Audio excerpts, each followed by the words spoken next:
introductions. There we go. Let me start over. So hello, everyone. I'm Dr. Charmaine Jackman. I'm the founder and CEO of InnoPsych Inc. And our goal is to really uplift messages and conversations about mental health and emotional well-being in communities of color.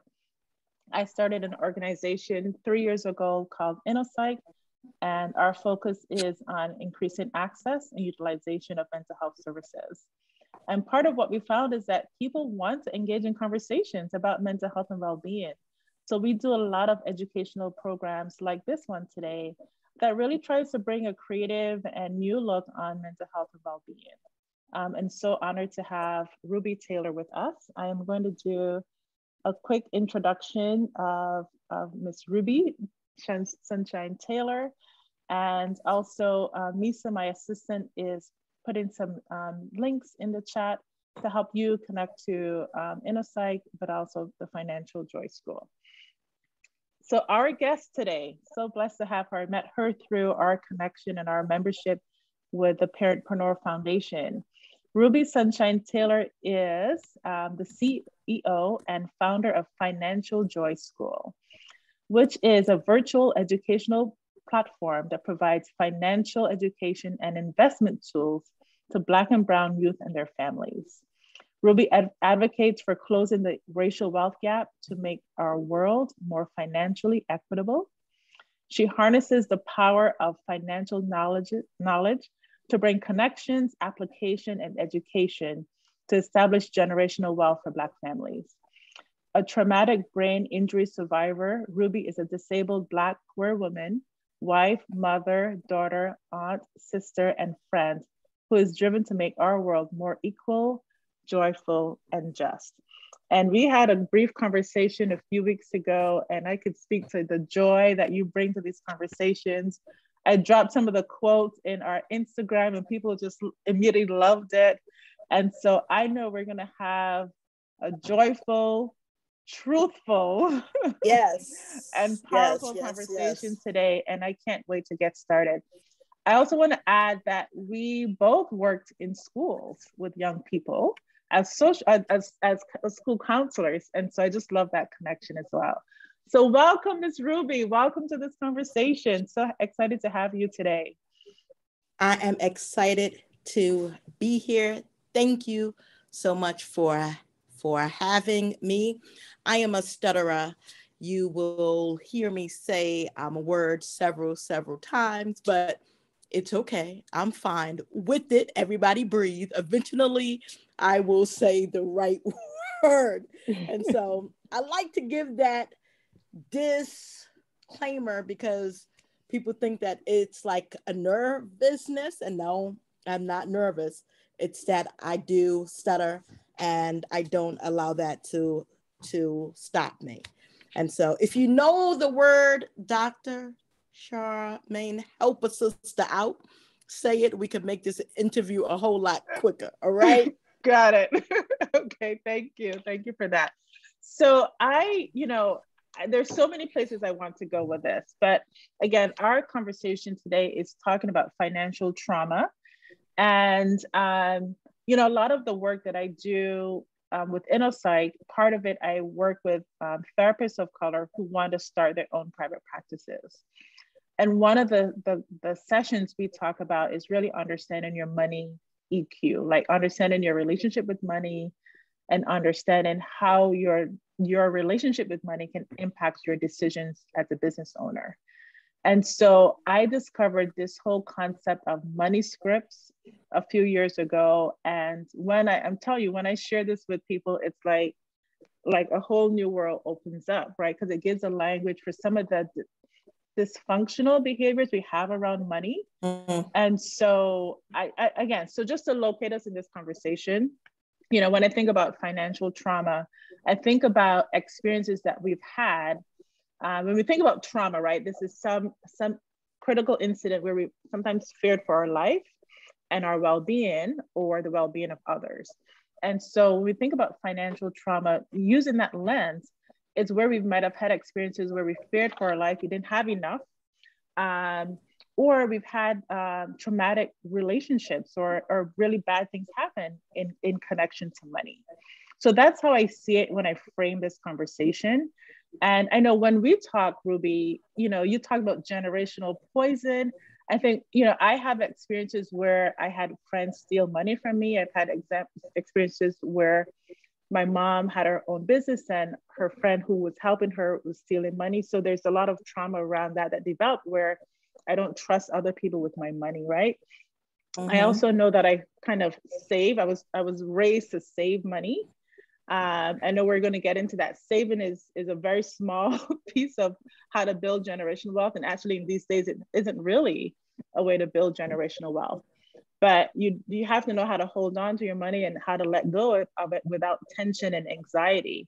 And I think that's some of the work that I've had to do. When you think about financial trauma, Ruby, what do you think about? What comes to mind for you? Several things. So my first financial trauma occurred when I was in the 3rd or maybe 4th grade. And this is during the Ronald Reagan era. And yes, I am aging myself and I'm cool with that, right? It's all good. It was a car ride to school and my father's driving and the radio is like having a segment on about the financial state of America and how we was in like a great inflation. And they were saying a lot of people, they were going to lose their jobs, right? So I began to panic because my father was the breadwinner and my mother check would not like sustain us financially. And so I was like, Dad, what will happen once you lose your job? Right. You went to this was going to impact him directly. You're a 3rd grade brain. You're like, he's going to lose his job. Right. Yes. So then I'm like, what's going to happen to us? Because like mom cannot carry the family, right? Financially, she just can't. So he was like, hush, hush, hush, just hush. That's what he said. And so I'm going to school and I am having a panic attack because I'm like, we're going to lose our home because like my father helped out everybody financially. So I'm like, who are we going to like go to like help us out? So like all of this stuff. So like I begin to fear and like oh my God, it was a mess because my mind automatically went to not what is it enough. Right. Scarcity. And Scarcity. Yes. You're gonna and lose. Like survival mode. And that all stems from enslavement, right? And so like the trauma of our past will show up in our present, whether or not we basically lived it or not. I was 7 or 8. What do I know about like losing stuff? What do I know about not enough? That's from that enslavement DNA. Right? Those oral stories that are passed down. Yes. Right. Yes. And I think and the other. Go ahead. I was gonna say the other piece too. The other piece too is also, I'm a child psychologist. So we also, in our cultures, we also think that children either don't need to know information or are not going to be able to understand information. Right. And so your dad's response, like, hush, it was like, maybe like, you don't have to worry about this. I got this, whatever. But he didn't understand what's going on for you. And like how that's going to carry now into your adulthood if you don't have an understanding, like this is something that's happening in the country, but this may not be our experience, right? And so I think that's another place that's brought in from from slavery is that, you know, we don't talk with our children. We don't engage with them. We don't give them information at a level that they could understand to navigate, to move Especially things, about money. especially about money. Especially money. But you can't give what you don't know. Yes, indeed. Yes, Right? indeed. Yes. Yeah. So that was my first experience with like financial trauma. Trauma. Yes. And then my most recent was when I could no longer work, right? When I suffered a traumatic brain injury in 2012. I had a car crash and it took me out of work. The problem was I didn't have savings nor investments, right? So like bills are still coming in, but there's no money coming in. So I was on the verge of losing my condo, losing my car, losing every damn thing that I have earned because I had no money. Until one of my students' parents came to take me out for lunch, and she was like, Ruby, because like I was complaining about me on the verge of losing my home and my car. And she was like, Ruby, where are your savings, investments? I'm like, dude, I have none of that. She was like, you are never supposed to spend your last dime, right? I did not know that message because I come from a Southern Christian family where if you have extra, you are supposed to give it. Give it. Yeah. Right? That's what you are supposed to do. So like every extra cash, I would give it out. Either like to my family, parents, nieces, nephews, siblings. I would just give it out. Students, I would give it out. And so when I no longer had the paycheck, I like no longer had cash flow. Right. So she was like, we're going to educate you about long-term investing. So that's what she did. And like it put a fire under me to really, really learn more. And then I became obsessive about, it's a mess, about long-term investing. And so all of that financial trauma helped me come to my purpose to what? Close the racial wealth gap by like assisting Black and brown youth and families build generational wealth through long-term investing. Awesome. I feel like I need a one-on-one conversation because I'm just like, feel like I'm tipping my toe into this investing thing. So someone says it's a good obsession to have. It really is. It really is. Well, my wife does not think so. She thinks it's super boring. I'm like, dude, this is some great stuff. Yeah, no, and Nisa, if you can put the links for Financial Joy School in our chat, that would be great. So one of the things I want to, if people feel comfortable, if you can share in the chat, what are some money mindsets that you had growing up? What are some early messages that you received about money? And how is that impacting you today? Because I find that is so important for us to just reflect on that alone, because it can really shift, right? It can bring awareness and shift how we are engaging and relating to money and with money.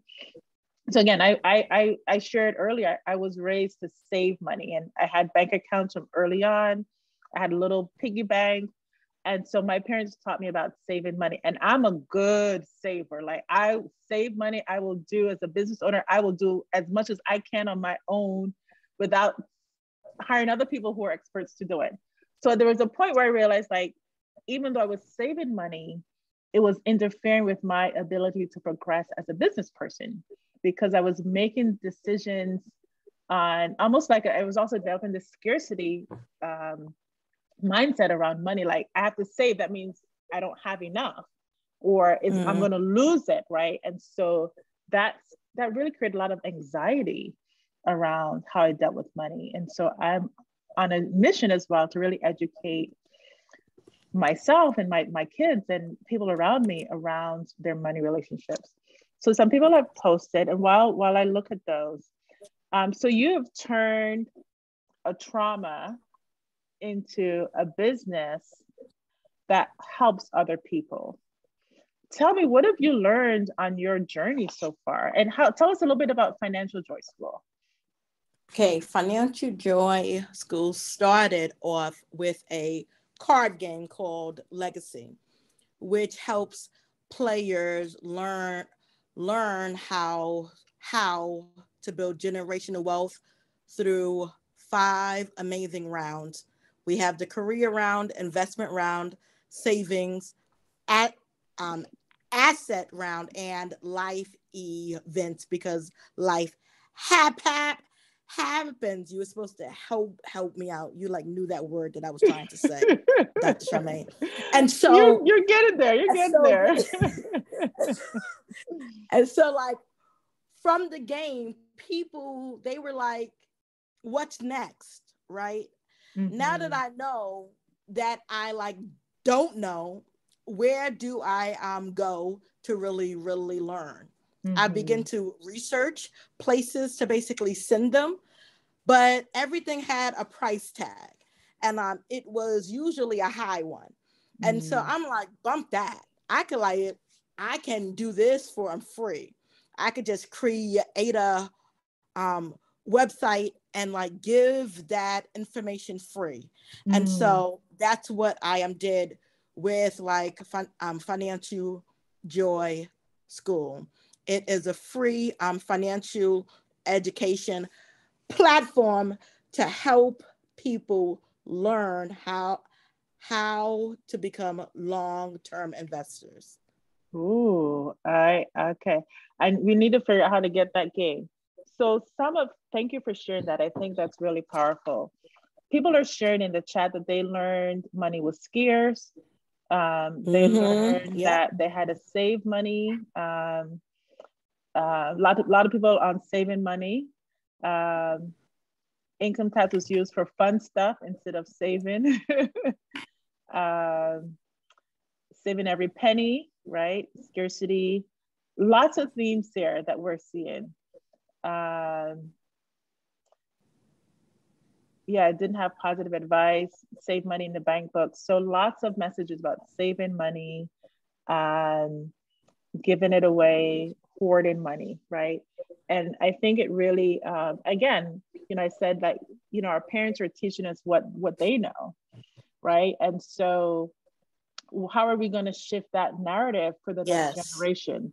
One of the things that I really love when we had our talk, we talked about this generational poison, is that it doesn't matter if you don't have a good understanding of how money works for you. We can give you any amount of money and you're not going to be any better off with it. Tell me a little bit about what you mean about generational poison. What's that? All right. Generational poison is passing down a asset, which means cash, stocks, any type of item of like value, right? Mm-hmm. Without the education and the resources to basically build on it, right? Make what you have bigger. Mm-hmm. If we do not do that, if we do not give the education, what we are doing is giving generational poison, right? Because that simple asset can, guess what, destroy people instead of helping, right? And so right now in like America, it is so freaking crazy how African American home ownership has plummeted, right? Every time grandma like give a home, mom or dad, auntie give a home, what do people do? Sell it, right? And what has that done? Made the racial wealth gap bigger, right? And that's, to me, that's poison, right? You can't get no more poisonous than that. That's why we have to teach generational wealth, right?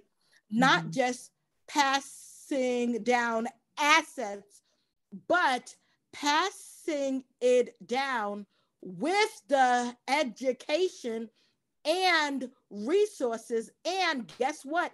Connections to be able to build on that. Okay. Right.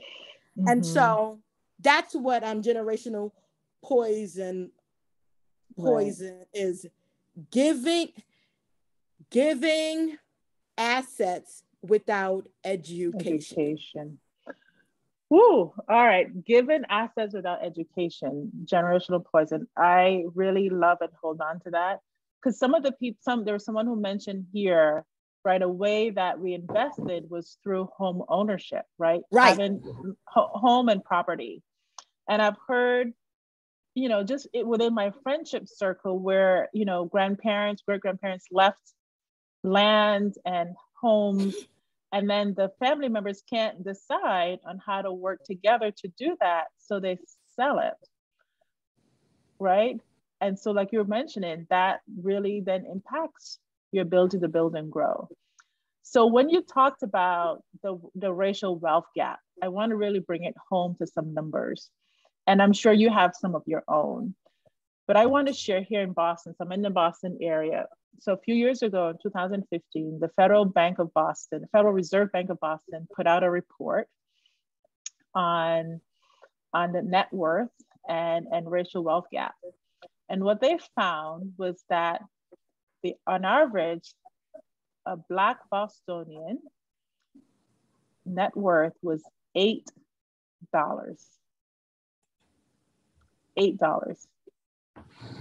Compared to a white Bostonian, which was $247,000.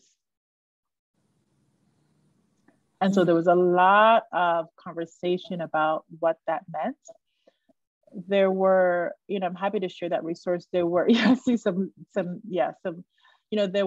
broke that down by, different racial groups, even like Caribbean, Blacks, which was a little bit higher.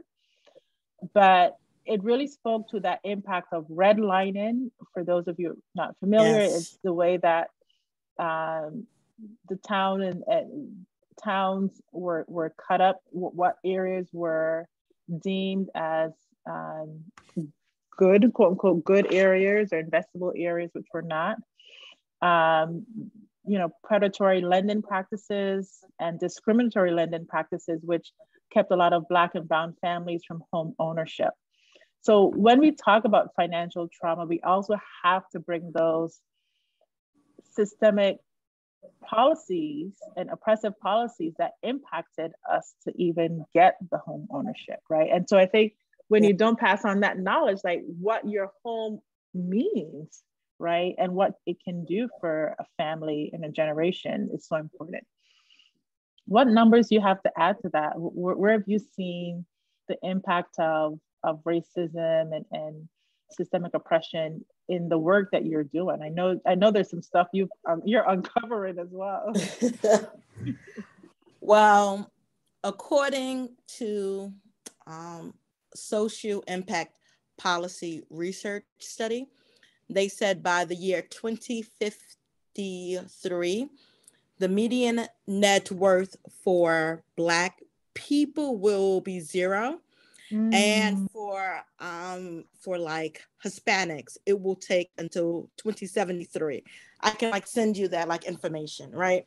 Absolutely. And that was done in 2015 or 17 before COVID. So Wow. things had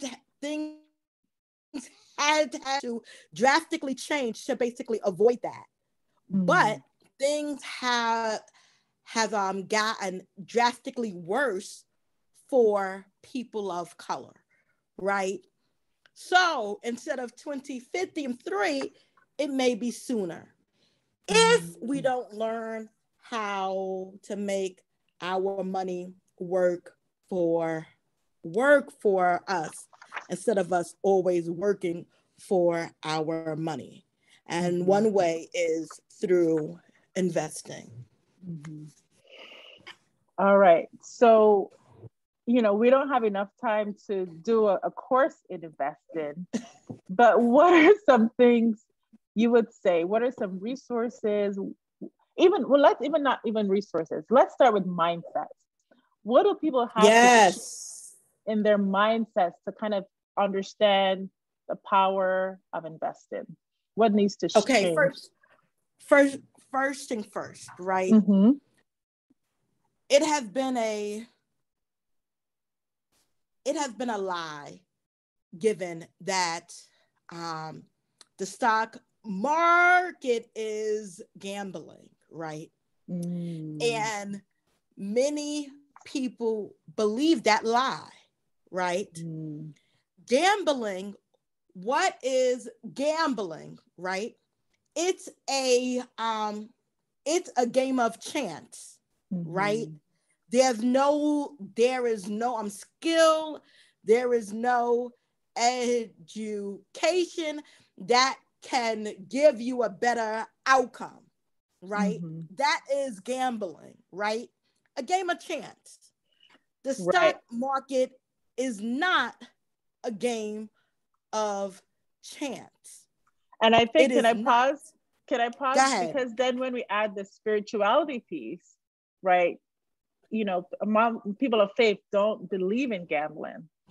So I'm curious about that intention of framing it that way as well. But go ahead.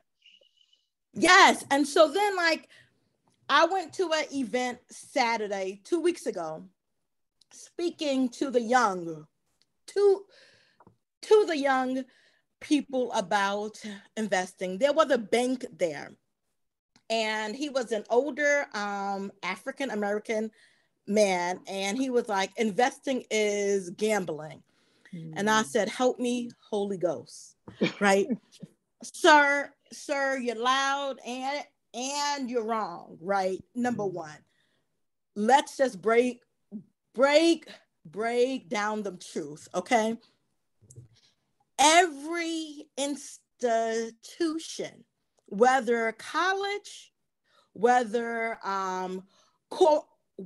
corporations or major nonprofits, put the majority of their money, guess where? In the stock market. Do you think these major institutions will be betting on a gamble? Hell no. Okay. And you're like retirement fund. Where does that money go? It goes in the stock market. That's where the money goes.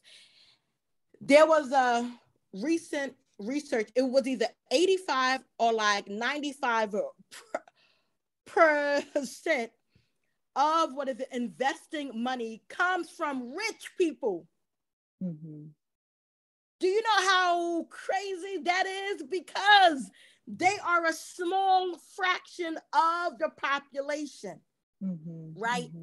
So most of their money is in the stock market or real estate investment, but the majority is the stock market, okay? The majority. So we have to really begin to understand the stock market is the place to have your money grow. The second thing is, right, historically, the market has been up way more than it has been down, right? A bear market lasts much shorter than a bull. What is a bear market? It just means that the market is it is on a downward trajectory, right? It's going down. Okay. A bull market means that the money's going up.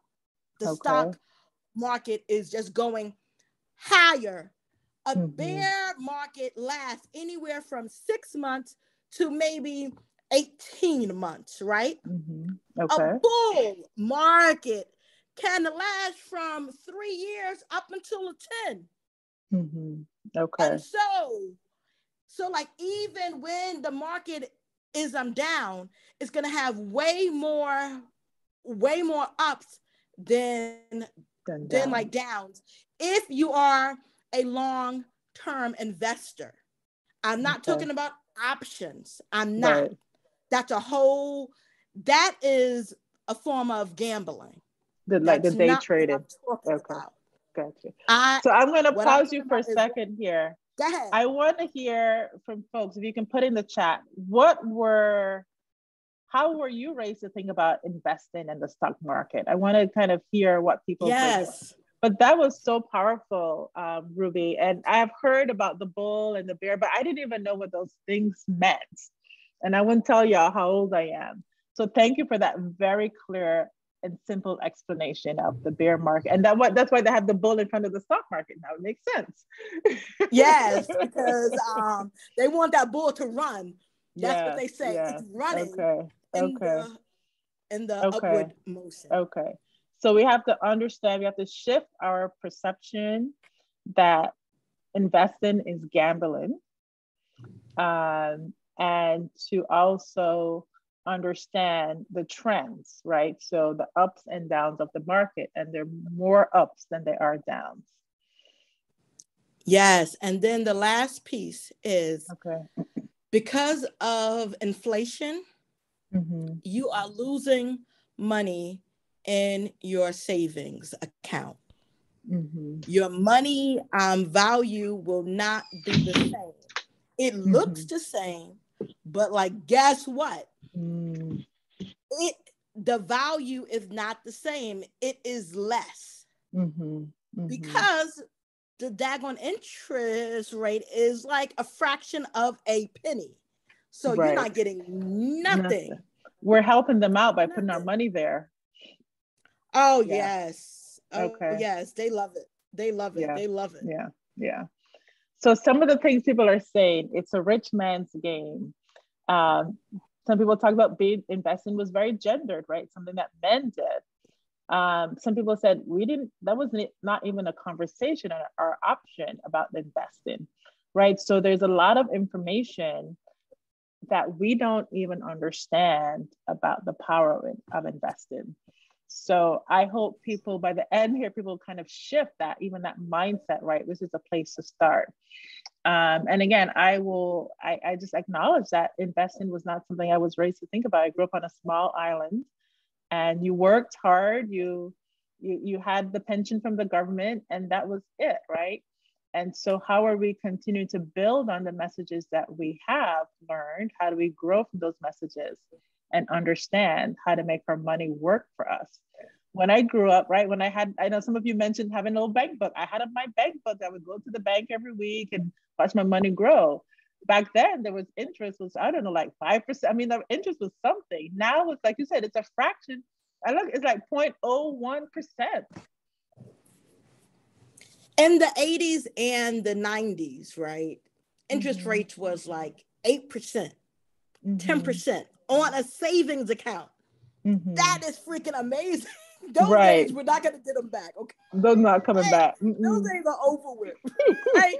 And so let's just give up on. So we have to update our messaging, right? We have to update our messaging because back then it worked to save your money. Your money grew, but it doesn't work that way anymore. So how do we update our messaging around that?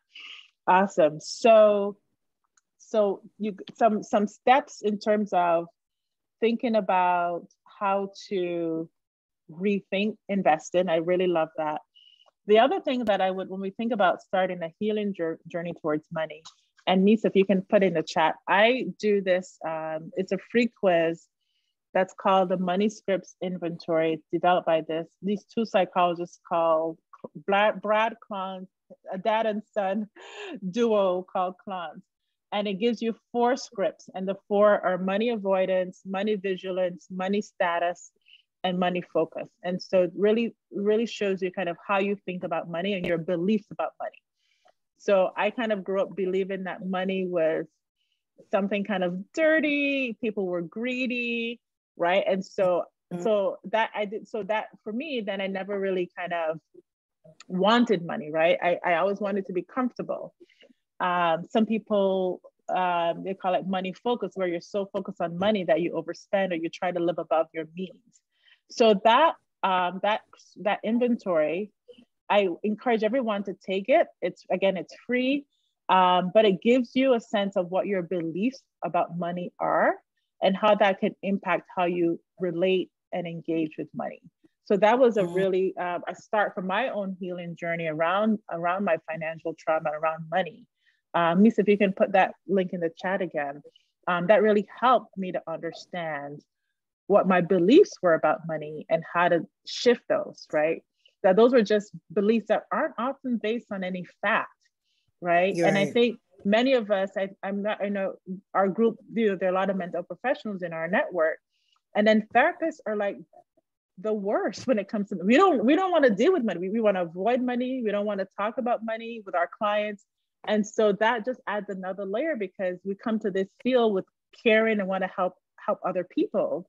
And for some reason, that means we can't have a livable wage, right? It means like we can't earn or want to aspire to have wealth. And so it's really a mission of mine to also change those mindsets that mental health professionals have about money and earning money. What else would you say in terms of that, healing and recovering from financial trauma? And then I want to go into resources that people can tap into.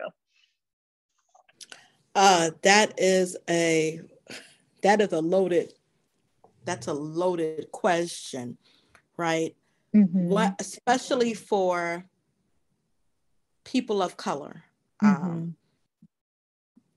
because enslavement told us we are not worthy of money, right? We don't deserve it, no matter how hard you would work. You should get 0. So now, right? So what is it now? We have to know. This is a saying I always say to help us know, and it is, I deserve joy and wealth. You deserve joy and wealth. We all deserve joy and wealth.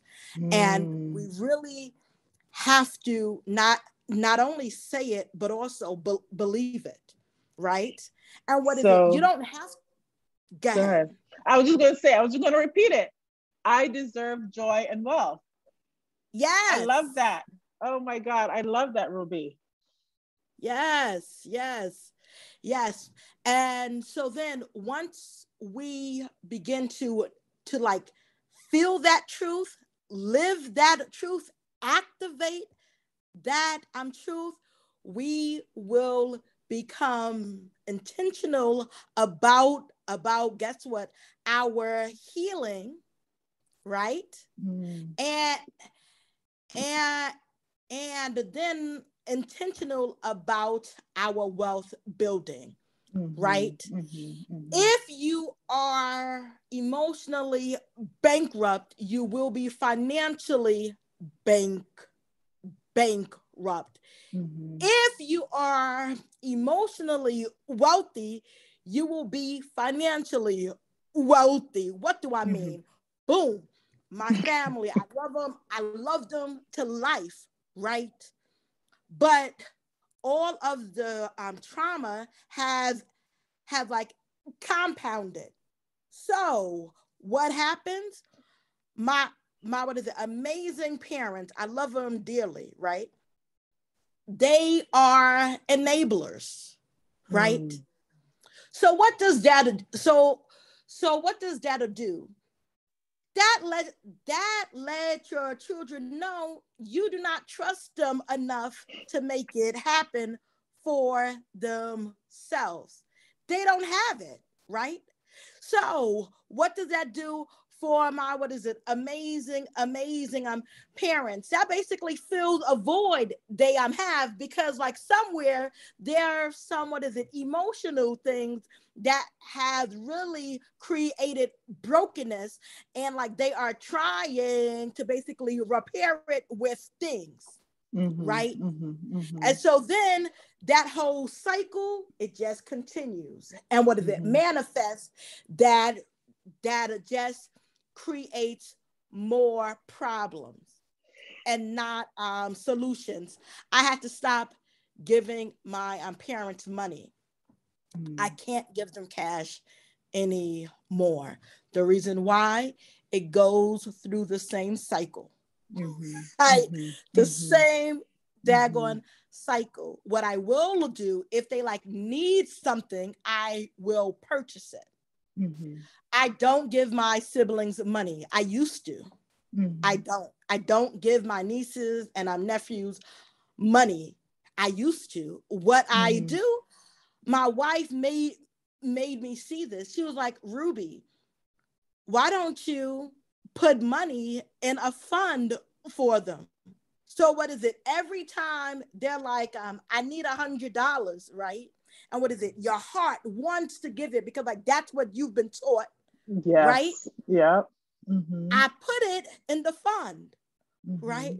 And so like, instead of me to help break that curse. So once I am no longer here, and my wife is like no longer here, the executor of our estate will basically give the money where the money belongs, with the education. Without that, they will not get a dime. Right? So like, instead of us just giving out money, right, to make ourselves feel better. Yes, right, exactly. Right? The guilt, right? Yes. Oh my God. So there's something powerful. I want to kind of step back a little bit, because you made the connection between slavery and kind of the mentality around money. And like, we kind of were taught like we weren't worthy of money, right? We weren't worthy of earning. And one of the things that I've been sharing in some of the work that I do, particularly around anti-Black racism, is that, so I was born on this small island called Barbados, and I've learned that the slave codes of 16, I think it's 39, I can't remember the exact year, were perfected on my little small island and then brought to the United States, right? So the slave codes that established that people who were enslaved could not gather without a white person present, that the people who owned the plantations could hurt us without any legal consequence. And there, a lot of it was also a lot of around mindset and really mind control.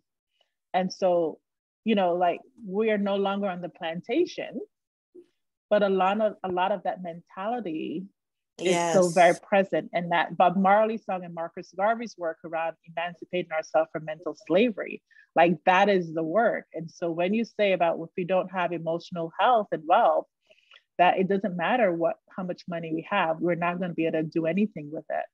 And so that healing, that mental and that emotional healing from white supremacy is so important in this work. So I'm just thank you for making that connection, because I think it's really key as we think about and talk about mindsets. And then we're raised to, like you said, to give back, and particularly some people like myself who have come from other countries, sending back. My husband's from Haiti, and so they talk about, how much money Western Union makes because of the money that goes from the United States back to the country.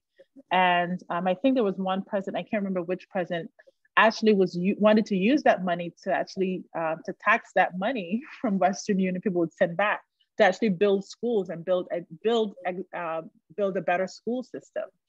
And so again, I think that that whole idea about education, right, is so important. Not just giving the money, because as you said, you're kind of just dumping it in a hole, right? It doesn't go anywhere. But if you're giving people knowledge and understanding how to make their money work, like that is the way to build that wealth. Yes. Yes. And so my nieces and nephews, I give them crypto, right? Mm-hmm. Kwanzaa, birthdays, I send them $25. Either I let them pick. I say, which ones? These are my recommendation. I want you to like do your homework and then tell me which one you want. And that's what I send them.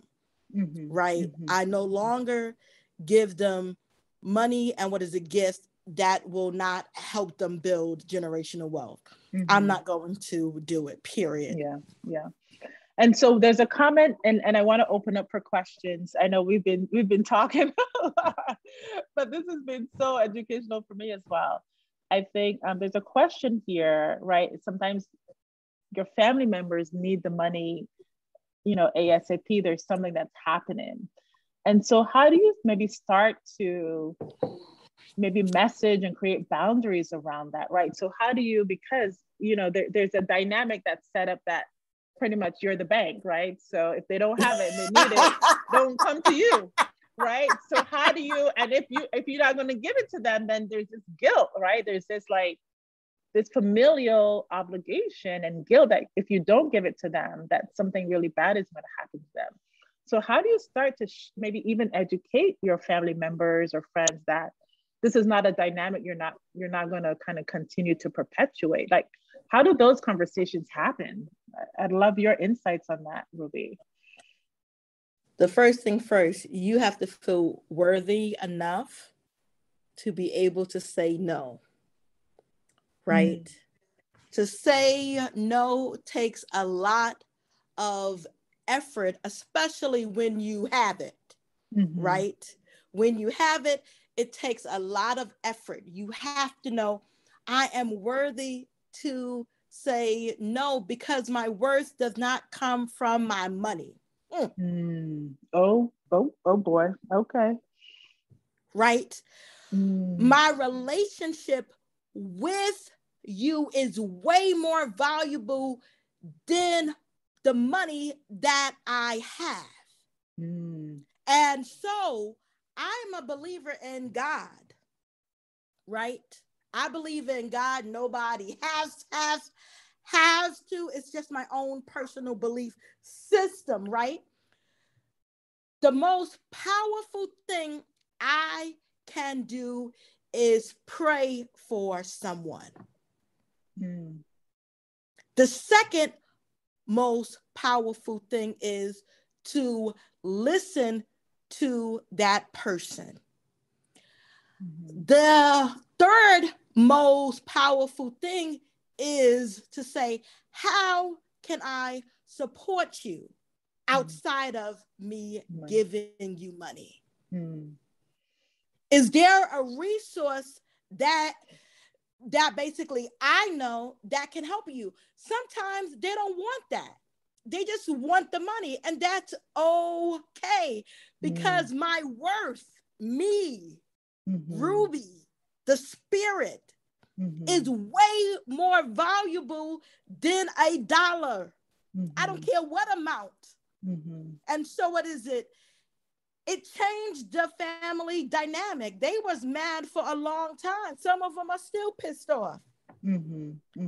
Because they saw my value in money and not in who I am. And like, once I knew I am not my money, I'm way more valuable than like $1,000, $10,000. Right. But like, I don't force myself on them. I say that I'm going to pray for you. Do you want me to listen to you? How can I support you outside of me giving you money? You could do more. You could do way more than just give out money. Right. Your being is way more powerful than a dollar, period. We have so much to like offer, experience wise, resources wise, and just being able to like listen and basically give it back. That is so helpful. And like prayer is the number one thing for me personally. Right. And I'm sure the exceptions, right? There's maybe this person has never seen you as a paycheck, but maybe they're in difficult straits. But I think there are also sometimes people kind of know that you are kind of a soft heart and will use that to their advantage. So I think, you know, there's you have to kind of assess the situation for yourself. But I really appreciate you talking about my value is not in my bank book. Right. And so there are resources and there's a lot that I can do for you in those other spaces. There's a question here is what's your take on MLM? I don't even know what that is.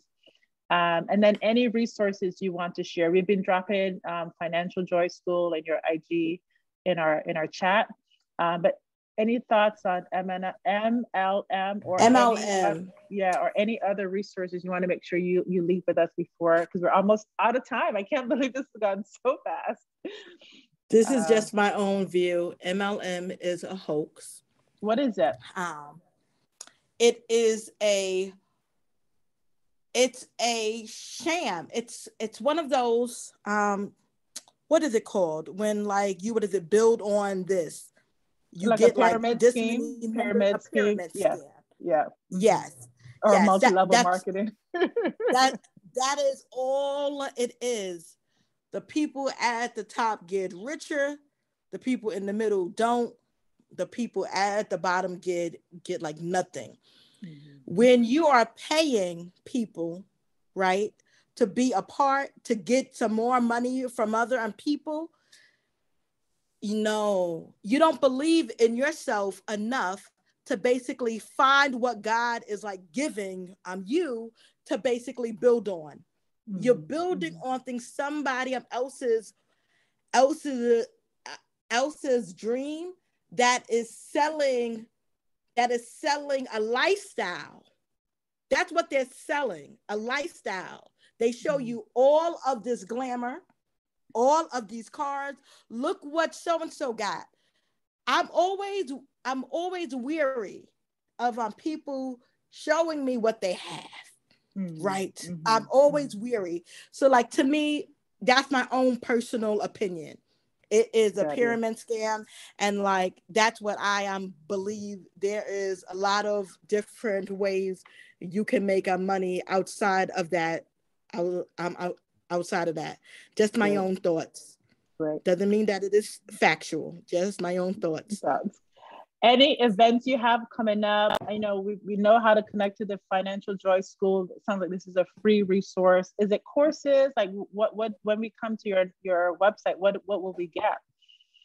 Oh, you will get an investment calculator to help you understand the number you need to build generational wealth, and like what types of like investments you will have to do to basically get there. The next thing is like blogs, right? Educating you about the market, right? About like organizations, about a whole lot of stuff. And then in April we will be releasing the ABCs of investing. Everything you need to know on how to invest will be there. And September 17th, 2022, we will be having our virtual summit to help like educate and empower. And one person will receive $10,000 to help them build generational wealth, along with a certified financial planner to help you, because just to give out money without the help is really not the move. Ooh, so we are out of time. I could go on for another hour or two with you, Ruby. Thank you so much for your generosity in spirit and information and time. I'm going to be reaching out to you because there's some stuff I need to learn. So I hope you all will reach out to Ruby and stay tuned for more events from InnoPsych. Thank you all and take care. Peace.